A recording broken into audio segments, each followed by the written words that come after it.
Welcome to the Movement Upgraded podcast. I'm your host, Dr. Jen Hostler, licensed physical therapist and certified strength and mobility coach. Here you can expect to hear about all things movement. The Movement Upgraded podcast is a blend of the science of strength training, rehab, and mobility, mixed with the personal and professional experience to provide you with the steps you need to keep your body pain-free and moving well, so you can do what you love forever.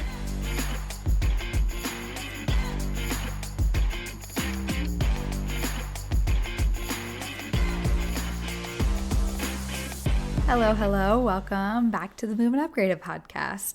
I wanted to do something fun today with this episode because I turned 30 and entered a whole new decade of my life a couple weeks ago.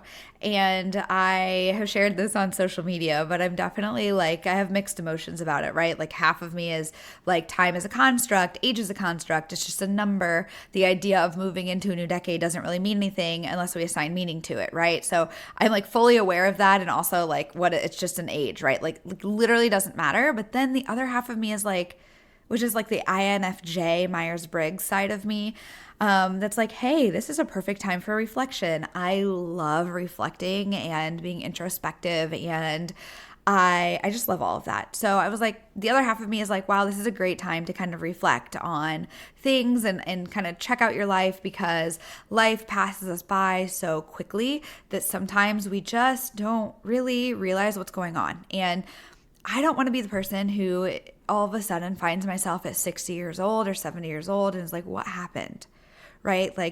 I just think checking in and having those regular reflective moments are so helpful in being really mindful and super present. And mindfulness and being really present has been something I've worked on very diligently actually in the past decade of my life. It's been really important for me and kind of down regulating my nervous system. It's things that I work on with clients a lot. And so so that's why I was let's reflect a little bit. And I did some reflection. I shared some of that on social media. And then I realized, hey, not only did you enter a new decade of your life, you actually just completed this year is a decade of being in fitness for me. I started and joined the fitness world in my undergrad degree in 2012. So 2012, I made the switch from psychology, which is what I was originally studying. I'm super fascinated by. Sometimes I wonder if I should have gone down that realm and gotten a PhD in psychology, just because I think it's so fascinating. But I also really love fitness, right? I love fitness, I love exercise science, and I knew I wanted to go into physical therapy. And I knew psychology was really important in physical therapy even back then. I had that idea, but I realized that to really understand physical therapy and rehab, I needed an exercise science background. And that was through my research and kind of understanding things. And Ryan was actually already in exercise science, and he was telling me about his classes. And I was those sound so much more fun. This psychology program that I'm studying is just not what I thought it was going to be. It's not the psychology that I wanted to learn about. It's too broad, and I was just not interested in it. So I was you know what? I think I'm way more interested in what you're learning, and I'm really glad I made that switch, because holy cow, did I just run with that and obsessed with learning about exercise science. And it really set the scenes for understanding everything in physical therapy school way better. So I'm really glad that I did that. And when I did that, we were in the program, I want to say it was around 2012. We were given, we had to do internships, and we had to do different classes and some coursework where we had to go and train people. So that was when I first got my hands kind of wet, dipped my feet in the water per se with personal training and getting involved in the fitness world. I did not have my own paid official personal training job until 2017. But I did have some experience through school and through my internship, and then was training myself. And I actually ended up training some of my family members and worked with them beforehand. But 2017 was when I actually joined a gym. And while I was studying for my boards test was when I became a we worked at a gym and actually had personal training clients. So that was my first time there, but it all began in 2012. And so we're going to like walk through real quickly what my background was in fitness so you can kind of get an idea. I'm going to tell this from like my perspective of my experience with fitness, not just my personal training experience. So we're going to talk about both. And then I'll talk to you about the 10 things that I've learned in this decade of fitness, which, right, goes back to my reflective side and why I wanted to do this episode. I think it's really cool to learn what other people learn. And a lot of my favorite books are other people's just like life lessons or things like that. I think it's very fascinating. So I wanted to do that. So let's kind of talk about the background just so you can understand. So 2012, I got into fitness because of that, because I was studying it, right? And that was the first time I ever started lifting. So prior, I was in gymnastics or soccer or softball, was always in sports. I would go to the YMCA, I believe starting in like 2008, 2009. I would go to the YMCA in addition to gymnastics practice, and I would do a little bit of cardio, but if I had gymnastics, I wouldn't do as much cardio. I'd go in and do some strength training. And that usually would just look like the hip abduction machine, maybe a little bit of core and abs, right? Like stuff like that. But I would definitely try to do something. And so it wasn't, so then I believe after that, I went into college and I was doing like whatever I found in a Cosmo magazine, random Pinterest workouts. I would go into the gym and maybe start doing like a lat pull down and like a couple other exercises I may have found pictures of in Cosmopolitan magazine. Do not recommend that, by the way. I even tried a couple fitness DVDs like P90X. There was like some other movie DVD things that I tried. And I was just like trying to do fitness. In 2012, when I entered exercise science, I actually had to take a class that was like intro to lifting, right? I don't remember the class specifically what it was called, but it was basically we had to learn the exercise science principles, and it was a class to prepare us to take the CSCS exam. So we had to learn all that, and then the labs were basically just learn strength training. It was learning strength training, and I'm really thankful for that class, even though I was really pissed about it when I was going through it, only because I was like so uncomfortable. And I'll talk about that, but like I was uncomfortable because I didn't know anything, and I hated it, and I didn't know where to go to help myself learn things. But it turns out, like most things in fitness, you just got to ride the wave of discomfort and get experience. And that's really all it comes down to. And people aren't really judging you as much as you think. They're too worried about being judged themselves, which is another thing we'll talk about in the 10 things that I've learned in that past decade. But I had to learn intro to lifting. So I would do that, right? I was going into the gym and Ryan was actually helping me. So he had lifted quite a bit he took a lifting class in high school. He lifted with his dad at the YMCA. Like they lifted, I think maybe for baseball, or he was doing it when he was going through baseball. So he knew his way around the gym a little bit better. So he was teaching me things. I think he showed me some of the basic lifts, but again, I was still doing mostly machine work here. And I would do like some sprinting. We would walk together, but that was like the most of my fitness. It was just like some of it, right? And my body took off with that. Like I developed some muscle. I was like, this is kind of cool. And that was the beginning. Around 2013 to 2014, like my love for lifting grew. Like I was like, I love this. I was originally actually doing some Zumba classes with my lifts, and I quit those. I went all into lifting. So like, this is so much more fun. I still love Zumba and dancing, and I would do dancing. Like I just like dancing, I think. I'm not good at it, but it's fun to do. But I would do that like just for fun, but I was really into lifting. And so I got into lifting so much that we ended up, I don't know how we came across CrossFit, but probably some of the people that we were learning from outside of school. Ryan was really into blog reading. We were into just like consuming information back then when blogs were popular. And we got really into CrossFit. Ryan found a CrossFit gym. We joined. And so from about 2013 to 2014, maybe even 2015, we were into CrossFit, which meant we were doing CrossFit classes or CrossFit style training when I wasn't able to afford joining a CrossFit or being a member of a CrossFit box because they're pretty expensive. That was when I really fell in love with like lifting more and finally saw like, holy crap, I'm actually pretty strong and can get strong. And this feels really freaking cool to have a barbell in my hands. So that was around then 2015, to around 2017. So I started PT school in about 2014. So I did about a year of CrossFit in PT school. And then I was really turned off by the community that we were part of and the things I was hearing. And I also got injured multiple times. And it was just, my body was not responding anymore to CrossFit. It was going the opposite direction, which makes sense, right? Like I was sitting all day long in school and then I was jumping into this high intensity CrossFit class and I wasn't doing anything in between. And so it just wasn't working out for me. So I kind of just stopped training CrossFit in general. And somewhere around 2015, I believe was when maybe it was a little bit later. So around 2015, I probably wasn't doing a lot of lifting. I actually probably didn't do a ton of exercise at all. We were in school. I was trying to figure out how the heck I'm supposed to do anything other than study because we were in class 8 to 5. I had a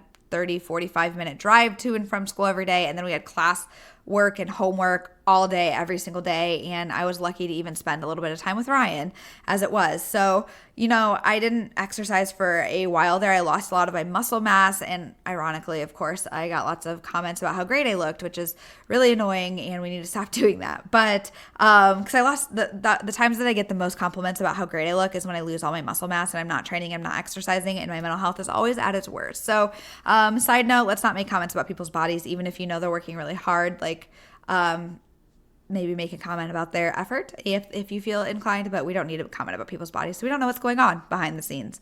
But anyways, eventually we got back into fitness, and towards the end of school, which was around 2015, it was around the end of 2015, 2016. We were in clinicals and I had more free time and more consistency and less school work. So outside of my what would be like a normal 9 to 5 job or 8 to 5 job, I was able to actually come home and do fitness instead of do schoolwork. And that was really nice. So I got into fitness again, got into strength training, and I believe I took an FRC course somewhere around there. And I started doing cars and more often, right? I was very inconsistent, but I was introducing cars into my mobility routine and I was beginning to take lifting more seriously, right? Around 2017 is when I graduated PT school, and it's when I took my boards, and I started to, right after that into 2018 was when I took my first PT job. I got my first PT job. I was working a ton. Then we were building up Movement Upgraded, and I was actually doing a lot of social media stuff at the time. So I was basically working 3 jobs, and it was overwhelming and exhausting. And I was just trying to get a lift in whenever I could. So I was still lifting, just not as consistently. And then I also started playing around with mobility a little inconsistently, but I started doing it because one, I was working with clients and patients now more consistently, and I wanted to get a better understanding of it. And also I had nagging stuff that I wanted to finally tackle. But I wasn't able to be consistent just because my schedule was crazy and I didn't know enough. I hadn't played around enough. But around 2018 was when I really started taking lifting and mobility work more seriously. I started to get a hold of my schedule. I quit that first job.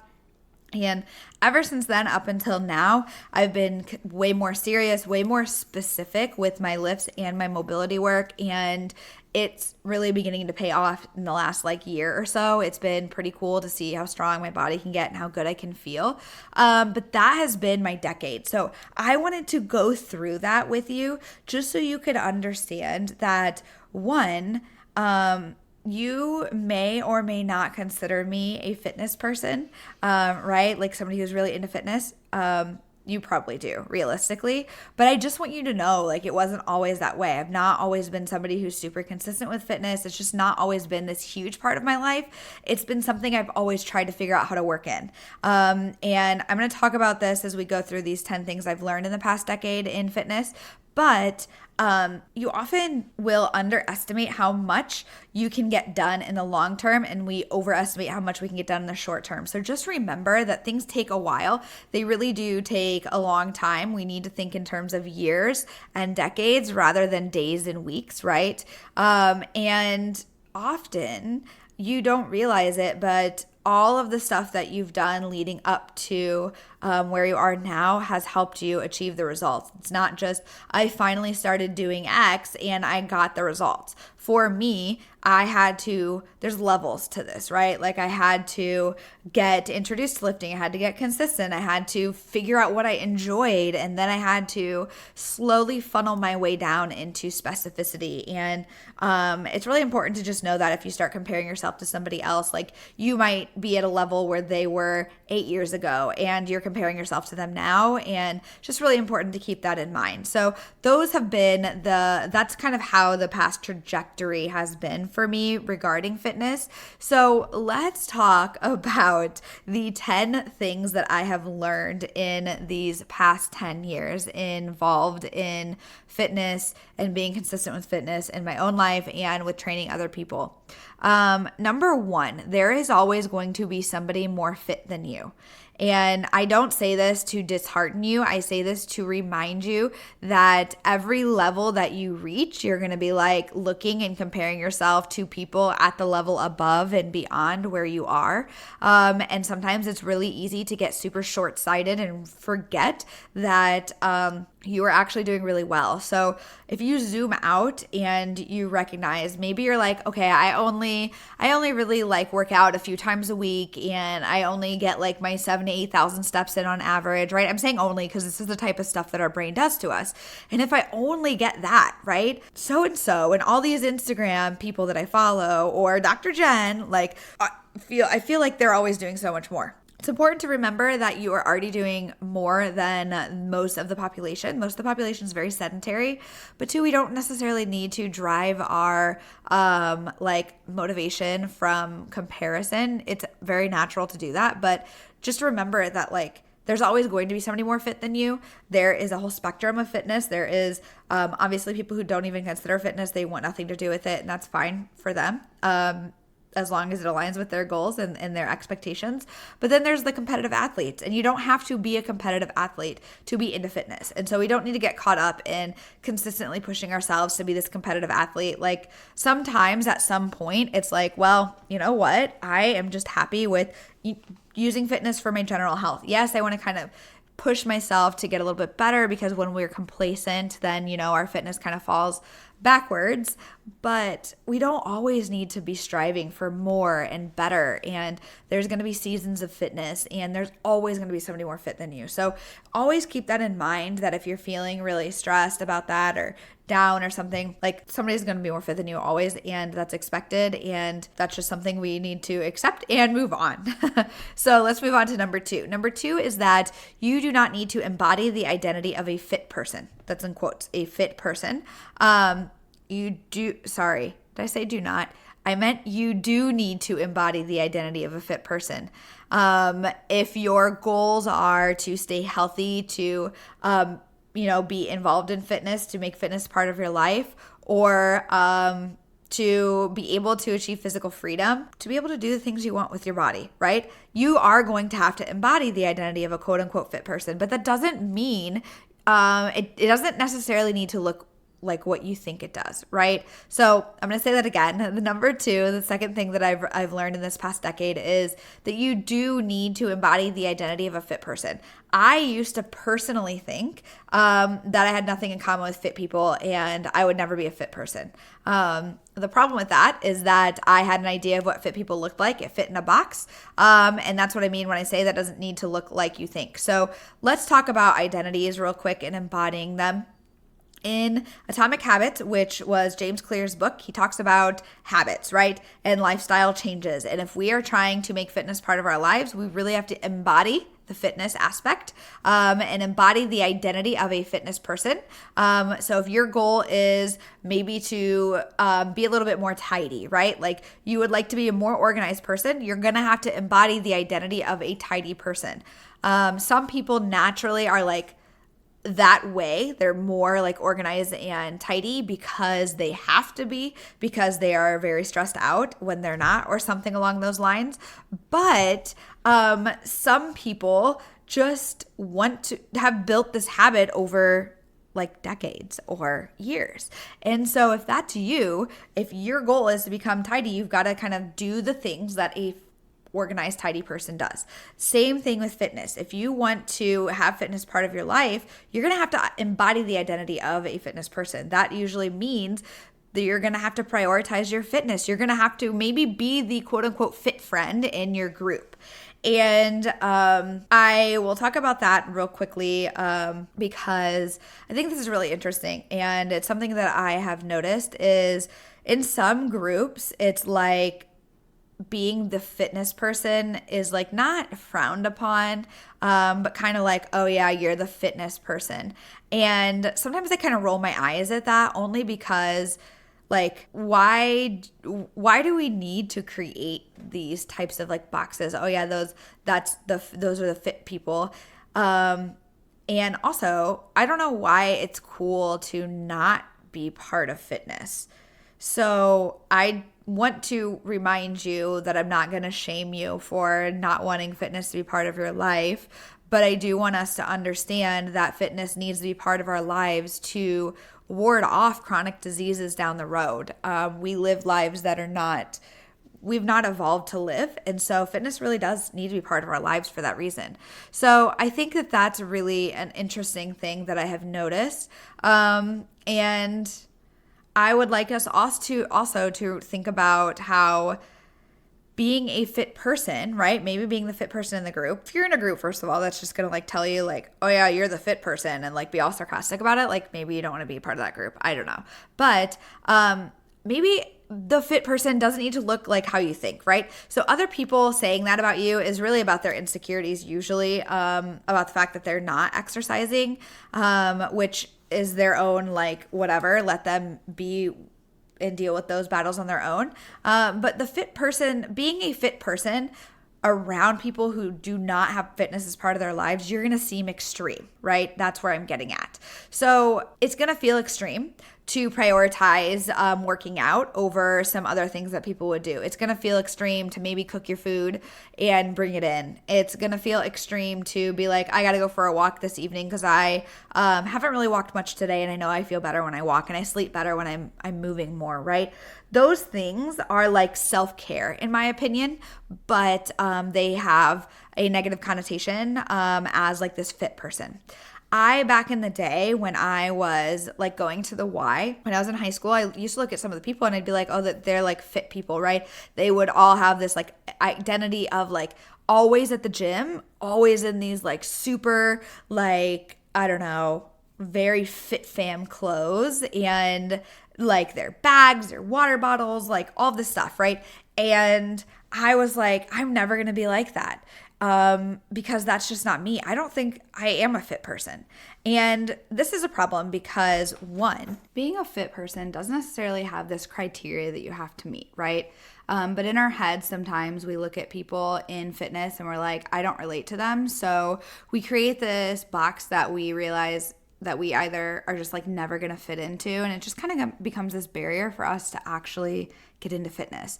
So I just want you to know that maybe you have to be a little bit more of a fitness person to, be involved in fitness, but it doesn't have to look the way you think it does, right? So that is kind of what I want to get at with this. So my perfect example of this is one of the things that I used to think was that fitness people get up early and they are morning people. They get their workouts in. So I'm going to be this person. For a very many, many years, I tried to do this. I am not a morning person, and only in the past year or so have I finally felt so much better in so many different ways from relieving myself of this pressure to be a morning person. I am not. It does not work. I do not enjoy it. My body does not respond well. Mornings are not for me. They never have been. We can talk to my parents. They have said that from literally like the day I was born, I was not a morning person. So I tried to force myself to be, and I could never be consistent with fitness. And that was because I was trying to wake up early at the ass crack of dawn to go work out. And it was just like not consistent. So just remember that like being a fitness person just means that you prioritize fitness as part of your life and you prioritize movement as part of your life. It doesn't mean that you have to look a certain way, do certain things, have these perfect like workout sets, or be a morning person, or whatever else you have conjured in your head, right? So that is what I wanted to get at for number 2, Like, you do need to embody the identity of a fitness person to have fitness as part of your life, but that doesn't need to look the way you think it does. Number 3 is that your effort for fitness and in fitness compounds with years over time. There is a saying called easy is earned. And while fitness and your workouts are never going to be easy, I will tell you that right now, you will get more ROI, so return on investment for your time and effort, as you get training years under your belt. So the higher your training is, the more your effort's going to compound, because 1, you're going to know yourself better. 2, you're going to reach different levels of understanding fitness and be able to know how to navigate them. You're going to have better skills of navigating fitness in general and just like getting your workouts in and scheduling them. You're going to know more about your body, like I already said, and you're just going to know more, right? And then on top of that, you're also going to develop more muscle mass. So every time you're working out, you're using more of that. So you're getting more out of it. You're going to have a better cardiorespiratory system. So every time you're working out, you're able to push a little bit more because your baseline foundation is a little bit stronger and larger. Your aerobic capacity is bigger. So just keep that in mind if at first, if you're in the beginning stages or you feel like you keep starting over, like, your effort just compounds and it's just years. And eventually, it does eventually feel like you don't have to work so hard just to get a little ounce of reward for your effort. Number 4 is going to be that most of your workouts will be mediocre. Some of them are really going to suck, and a few will be awesome. I think we have this understanding in fitness that our like workouts are going to be awesome. We're just going to be in there. We're vibing. It's great. But I'm going to tell you right now, after a decade of working out very consistently for most of the time, most of my workouts were like neither here nor there. They were just meh. And if anything, I would say more often they trended towards the like less than positive side of the meh, and they were just like not that great. I didn't want to be there. I had to drag myself there. It's not like enjoyable. I think it's really important to understand that now there's certain aspects of my workouts and my training sessions that I'm like, yes, this is like, I look forward to it, right? But they're only with certain context. I do not necessarily look forward to the suckiness of it, but I don't always look forward to it. I don't always have the context that help me enjoy it. And so I just want you to realize that it's not about enjoying your workouts. Your workouts are not going to be something that you're always going to look forward to. They're not going to be this like positive, amazing thing in your life. They're just going to be something you do. And more often than not, they are just going to be something you show up for. And there are going to be some that just really suck. Like they're just like, I feel like trash, or I just didn't feel like I did well. I had to pull back on a lot of things that sucked. But very often the ones that suck come right before you have a breakthrough or something along those lines. Not always. So sometimes they just suck because you slept bad and all these other things, but sometimes they're right before a breakthrough. So keep that in mind. Just do the thing. Don't have expectations of performing well, because the goal of your workouts is not performance based. It's not to set PRs. It's not to beat your time every time. It is just to get in and get done what your goal is for the day. For if you are strength training or you're doing any sort of training where you're specifically programming your workouts, the goal is to get in and get those adaptations stimulated, and that's it. And then some of your workouts are going to be really awesome, and those are enough to really carry you over, right? If you just think that, like maybe today sucks, maybe last week sucked, maybe last month sucked, there's going to be a time when they're awesome again, and you just show up thinking that one of these times it might be that way. So keep in mind that we're not expecting our workouts to be amazing every time. They're just not going to be. And then you're not going to be so disappointed, and maybe you'll be able to stick with them a little bit more consistently. Number 5, most fitness advice is crappy and is from people who haven't studied any of the science. And I say this, and I feel like some of the information is getting more rampant. Even some of the like really big fitness programs, I'm looking at things like Beachbody, are not from people who have any degrees in exercise science and really understand exercise science. The hard part of fitness is that when you do it, you're going to get results because our bodies do that, right? And so once people get results, maybe they start to get obsessed with it and they're like, this is really cool. I love this. I want to help other people do it. And then they help other people get results. And because a lot of times doing almost anything when you weren't doing anything, or even doing something a little bit better than what you were doing before because somebody has some information that helps you, gets you results. And that works until it doesn't. But that often leads to a lot of people getting overinflated egos, thinking they know a lot more than they actually do. And that's very prevalent in the fitness world. So all of that to be said, stay skeptical in the fitness world and make sure that you're getting information from people who are educated, and also question the things that we've quote unquote always known about fitness, right? Like I just remember so many things that I was told about workouts and eating and fitness in general, and it was just like so much of it was just crappy, or it's old and it's time to understand that like we know different things now. I swear I wish that we could understand that as time goes on we get more knowledge and we can change our minds and change things, right? I wish we would understand that about more things than just fitness, but I'm going to leave that at that. Number 6 is going to be that exercise sucks. Like I don't know a person who would disagree with me that exercise doesn't suck. The people who would disagree would be like, but it makes you feel so good. But that is not exercise. That is that you feel good after exercise. The actual exercise, like the actual working out sucks. That does not change. I've been here for a decade and going through it sucks. And there are a lot of cuss words. There have been a lot of cuss words seen and heard by the 4 walls in my garage gym. The key in fitness and exercise is finding at least one thing you enjoy. That'll keep you going. It has to have some component of enjoyment. It doesn't matter if it's like one exercise that you really love that you do, one form of exercise that you love that you do, and all of the rest is to make sure that you can continue doing it. Maybe you just really enjoy doing it with somebody else. Like I've gone through times in my life where I am like, I'm not really motivated. I don't love exercise. I do enjoy strength training, but like I'm just not feeling it, you know? And sometimes that means like it's really helpful to do it with Ryan. Like it's just important to find one thing that you like about it or that you like doing, because it's really, really sucky going through it. It's like a different kind of pain. And if you feel like it sucks, and you see on Instagram and social media that everybody's like loving it all the time, I just want you to know they're not.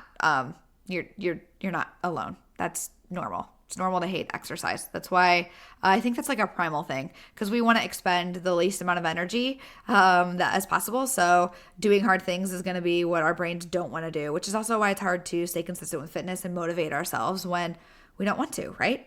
That was number 6. So number 7 is that strength training has the potential to completely change your life if you let it. Strength training has the potential to completely change your life if you let it. I think that strength training was the catalyst for me for so many things in my life. I had so much fear and anxiety around life in general, but I had the smallest comfort zone when I was younger and just starting.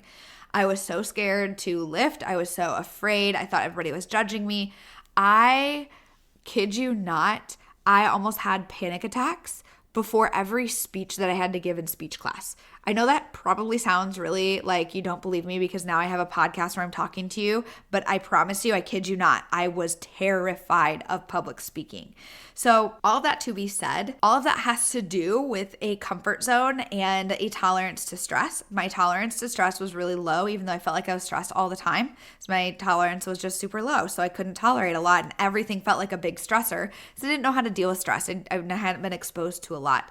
As we get exposed to more and more things that are hard, we develop the skills to cope and to deal with them, and we develop a capacity and a higher tolerance for them.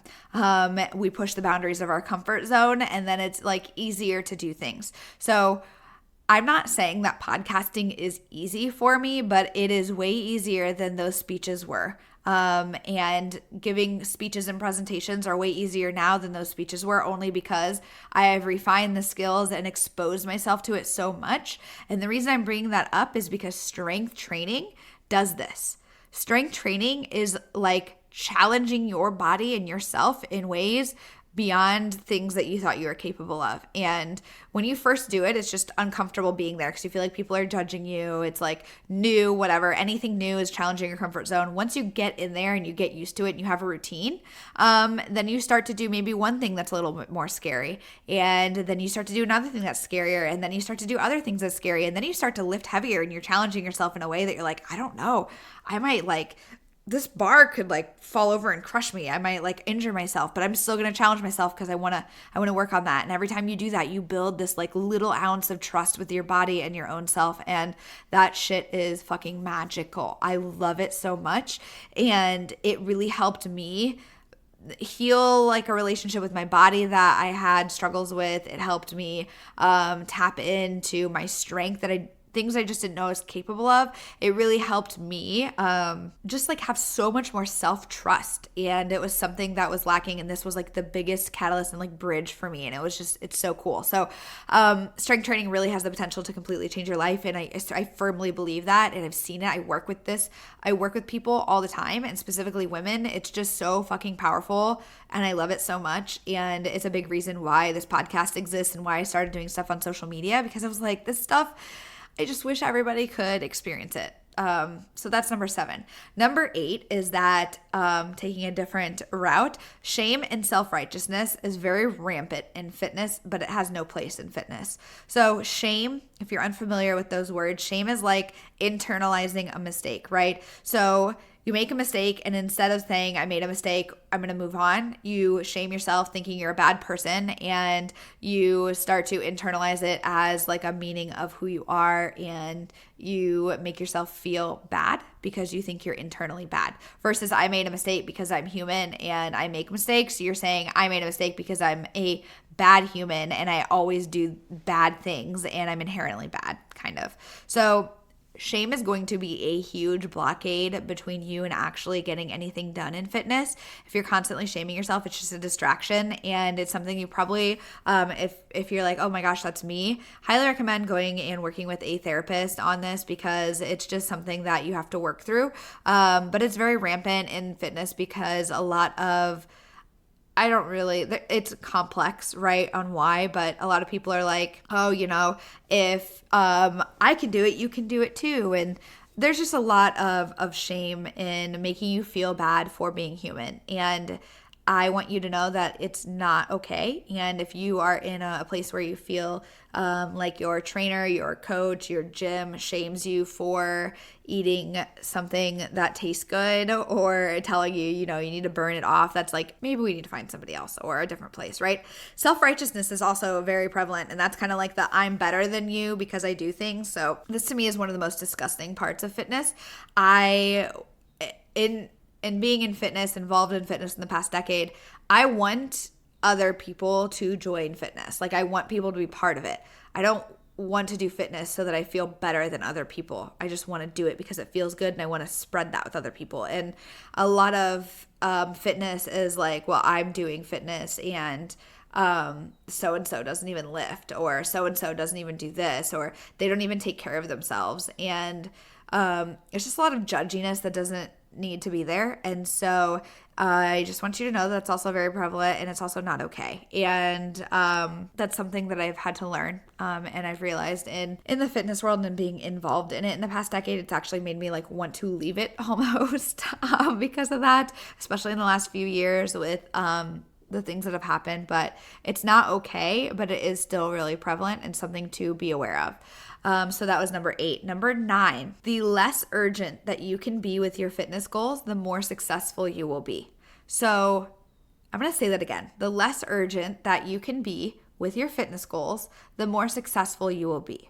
Now, I say that, and I want you to hear me out for 1 second. Urgency is like this panic. It's like, I need this to happen now. I'm panicking and I'm grasping for something now. That does not mean that you are like, you can be driven or excited or passionate about your fitness goals without being urgent about them, right? Those are not the same thing. I want you to be excited and driven and like passionate and like want to do things, right? Those are going to be necessary to be successful. You've got to be committed and like be interested and excited about it. But when that is coming from a place of urgency, we now start to panic, and that is where we're adding emotional layers to it, and we start to try to take shortcuts, or we start to try to push too hard. And that is usually when we start to do things like ego lifting, or we start to try to like do too much too soon, or we start to like slash our calories because we want to lose weight, and then work out really hard, and we crash and burn. And so and those are like extreme examples, but like on a very like less extreme, like simple example would be when we're urgent, then we feel like we need it now. So we start to do all of this work and then we fall off the wagon, right? Wagon doesn't exist, but we make this proverbial wagon.